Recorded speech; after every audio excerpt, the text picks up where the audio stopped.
Sr. Presidente, Srs. Deputados, antes de mais cumprimentar-vos a todos e cumprimentar os nossos ilustres candidatos a juízes do Tribunal Constitucional, à Sra. Juíza Conselheira Maria da Assunção Raimundo e ao Professor José João Abrantes. Portanto, pela leitura dos vossos currículos, é inquestionável de que acrescentarão, conquanto essa seja a decisão dos Srs. Deputados, uma mundividência alargada ao funcionamento do Tribunal Constitucional, o que nos parece também ao Partido Social Democrata uma questão bastante pertinente e avisada, na medida em que vamos para lá da tecnicidade das questões jurídicas que são apresentadas ao Tribunal Constitucional e conseguimos introduzir, se assim acontecer, portanto, a vossa própria perspectiva em função daquilo que tem sido a evolução das vossas carreiras, das vossas experiências que transcendem até a jurisdição nacional, portanto, quer na vertente académica, quer na vertente da própria experiência profissional, têm tido a oportunidade de contactar com jurisdições diferentes e, portanto, perceber que as questões do direito vão muito para lá da questão meramente técnica, embora, naturalmente, essa seja também importante. E, portanto, felicitar-vos por isso, felicitar-vos pelo facto de terem aceitado ou aceite serem candidatos a juízes do Tribunal Constitucional e, portanto, sobre essa matéria nada a apontar. Eu gostava de trazer aqui algumas reflexões sobre alguns temas mais atuais, embora compreenda que numa audição desta natureza possam não conseguir desenvolver suficientemente e, portanto, compreenderei isso se assim suceder. Mas gostava ainda, assim, de tentar trazer estes temas e sem emitir da minha parte qualquer opinião sobre os mesmos, porque não é esse o meu propósito. Um desses temas, naturalmente, tem a ver com o distanciamento. Já foi aqui referido a separação de poderes. Portanto, o distanciamento que o Tribunal deve ter, nós percebemos qual é a evolução histórica do Tribunal ao longo do tempo, percebemos qual é o seu enquadramento na democracia portuguesa, na nossa República, mas não deixa de ser notório que o método de nomeação dos juízes do Tribunal Constitucional apela ou considera também a intervenção da própria Assembleia da República, onde nós temos então aqui o legislador, ou se quiserem, a atividade política também a ter um papel nesta própria escolha dos juízes do Tribunal Constitucional. E, portanto, para nós é muito importante que, volvido o momento do término da eleição dos juízes do Tribunal Constitucional, que esse distanciamento se mantenha, quer no momento da candidatura, quer para lá do momento da candidatura. E, portanto, no fundo, deixar esta consideração de natureza geral, que certamente os senhores e todos os juízes que têm passado pelo Tribunal Constitucional asseguram, mas, efetivamente, nós temos visto que os últimos anos, muitas das vezes, têm apelado à intervenção do Tribunal Constitucional em matérias de natureza muito sensível, onde, por vezes, nós, inclusivamente, vemos no domínio público a contabilização daquilo que é a opinião dos senhores juízes em função de quem os propôs ou quem apelou a que se pudessem candidatar e, portanto, para nós é muito importante esse distanciamento do domínio político e partidário e, portanto, garantir efetivamente a total independência dos senhores juízes do Tribunal Constitucional. Uma outra questão ou consideração prende-se com uma das senhoras juízas que se demitiu do Tribunal Constitucional. Não propriamente, não vou dizer aqui comentários sobre a decisão pessoal,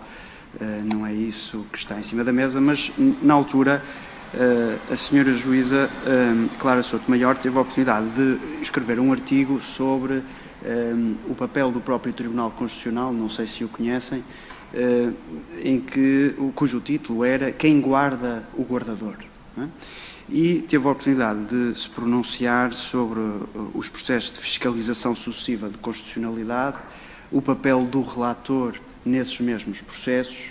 e a dificuldade que existe face a outros processos de fiscalização da constitucionalidade, a dificuldade que muitas das vezes o relator encontra quando, apesar de o Tribunal ter acordado num determinado sentido ou numa determinada orientação sobre as matérias que lhe são submetidas, eventualmente o relator poder ser confrontado quando elabora o seu texto, a proposta de texto para a aprovação final, com o facto de muitas das emendas ou das propostas de alteração que são apresentadas pelos outros juízes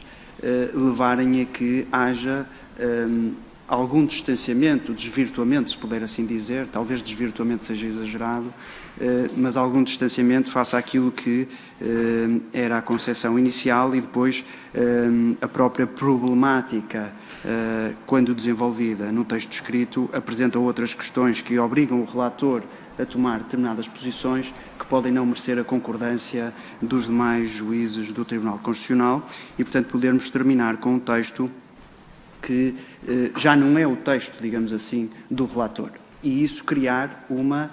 dificuldade até de natureza pessoal, que eu consigo compreender, que é,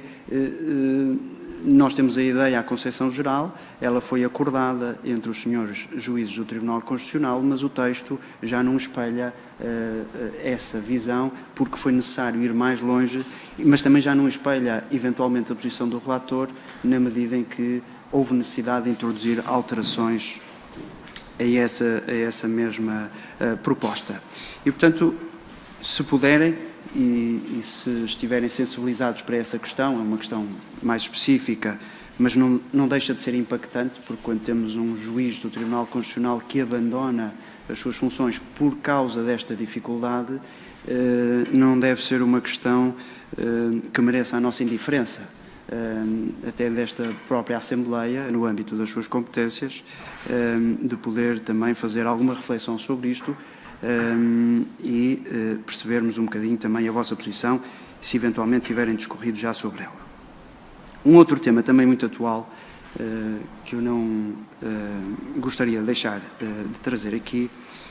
prende-se com um conjunto de diplomas que foram aprovados nesta Assembleia relacionados com a eutanásia e com a morte medicamente assistida. Não vou emitir nenhuma posição sobre esta matéria, essa discussão já foi feita no plenário, está agora no respectivo trabalho da especialidade, mas ela efetivamente apela, e os senhores, como são candidatos ao Tribunal Constitucional, certamente terão também uma visão, até mesmo pessoal, acho que é natural que assim seja, sobre esta compatibilização de alguns valores ou princípios que aqui já foram referidos, nomeadamente o valor da dignidade da pessoa humana ou da liberdade. Falamos aqui da passagem do Estado individual para um Estado social, onde há valores ou princípios de natureza social, em que a concepção do indivíduo já não é determinante para a forma como o Estado se deve organizar, mas devemos considerar o todo, a comunidade, aquilo que cada um de nós dá em prol dessa mesma comunidade e aquilo que nos devolve essa comunidade na articulação que existe no funcionamento da nossa democracia e, portanto, se puderem também, gostaria de vos ouvir um bocadinho sobre qual é que é a vossa concepção pessoal sobre este tema da eutanásia e da morte medicamente assistida, sobre o peso do valor da vida, se a Constituição comporta ou não o lado negativo deste direito à vida e de que modo é que eventualmente isso se articula com a dignidade da pessoa humana. Nós sabemos que há muitos constitucionalistas que já escreveram sobre esta matéria, a Assembleia da República também já se pronunciou sobre isso, de forma clara, mas é provável até que o próprio Tribunal, um dia, não sei quando, possa vir a ser confrontado com esta questão e até com a questão do referendo, quiçá. E, portanto, se puderem desenvolver também alguma da vossa reflexão sobre isto, ficava-vos profundamente grato, porque eu julgo que isso seria importante para esta audição. Claro, não poderia deixar de terminar com um último sentir, que é agradecer a vossa disponibilidade e esperar que seja possível a Assembleia poder encerrar a eleição dos juízes do Tribunal Constitucional, assim que os senhores deputados votem, e desejar-vos naturalmente, se essa for a vontade da Assembleia, os maiores sucessos na vossa missão, que é uma missão muito dignificante para o Estado, pela qual certamente estaremos todos agradecidos. Obrigado.